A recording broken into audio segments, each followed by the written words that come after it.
Very well. How are you doing? Nice to see you, Marcy. Good to see you. Yeah. First time here?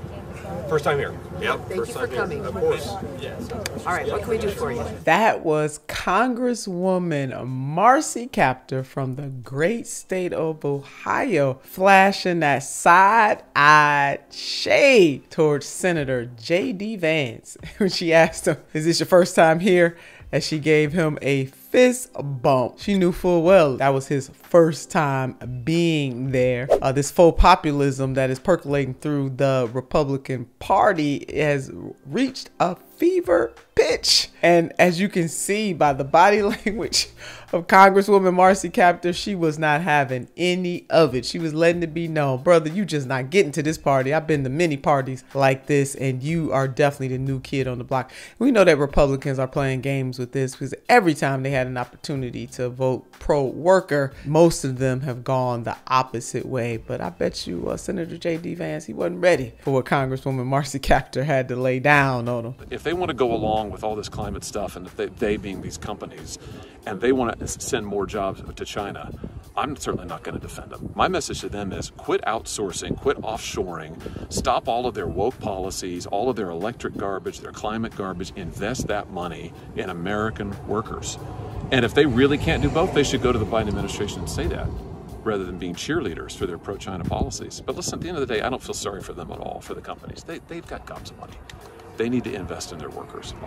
And in the world of alternative universes, yeah, you heard it right. That was Senator Josh Hawley. I cannot believe I'm about to say this, but I agree with a whole lot of what he just said. Now, that is the first time, and it may be the last time, but he is being crystal clear in some ways, I guess, making it known that the gobs of money, I think that's what he said, that these corporations are making, that they need to use that money to give their workers raises and get them a little time off. You know what, Senator Hawley, you right about that, brother. I cannot believe, again, like I said, this may not ever happen again, but he was laying it out. He said, you know, transferring jobs overseas, not being willing to pay the workers, with the workers 100%. So glad that the dear senator is now seeing the light. There was once upon a time that he accepted donations, you guessed it, donations from some of the big three to the tunes of thousands of dollars. He's taking that money, but now he's saying no more PAC dollars. He's not taking any more PAC money. But I'm so glad that the senator saw the light. I mean, sometimes we want people to see the light, or at least we say we do. And when they do, we still give them grief. But on this issue right here, Senator Hawley, you're hitting the nail on the head. Now, if you could only support the PRO Act, help us get the PRO Act passed, that would really be doing something. Right now, America's in the throes of a resurgent labor movement. Increasingly, America's working class is poised to be an important political force in the 2024 election cycle. Support for labor unions among Americans is high, standing at 67%, marking the fifth straight year such support has surpassed the long-term polling average of 62%, according to a Gallup poll published last month.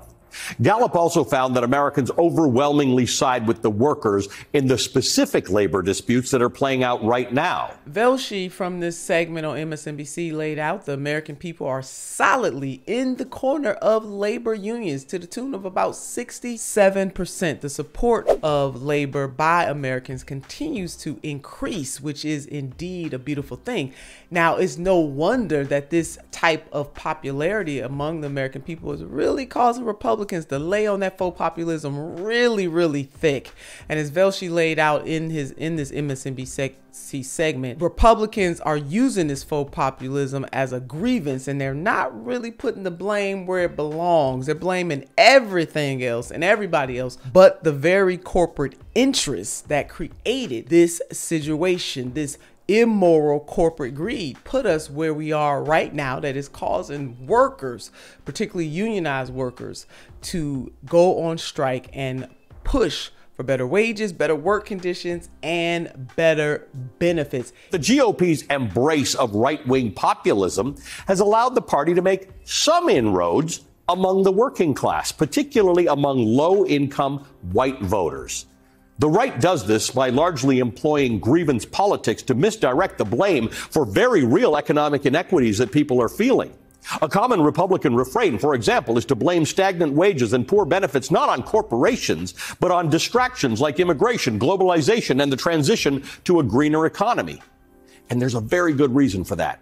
Because many of those corporations that Republicans don't want you to blame for low wages donate to Republicans. If it were not so popular, you wouldn't hear the Republicans saying a mumbling word, because most of them did not and still do not support the PRO Act. As a matter of fact, last year, over 130 of them attempted to pass a bill to make it harder to collect union dues across the country. Imagine that. But now they riding on that train. They riding on that train because they know that labor unions are popular among their constituency. So we're going to stay tuned to this. This is indeed Solidarity Summer, baby, which is going to morph into Solidarity Fall, Solidarity Winter, Solidarity Spring, and Solidarity Summer all over again. Let's keep pushing.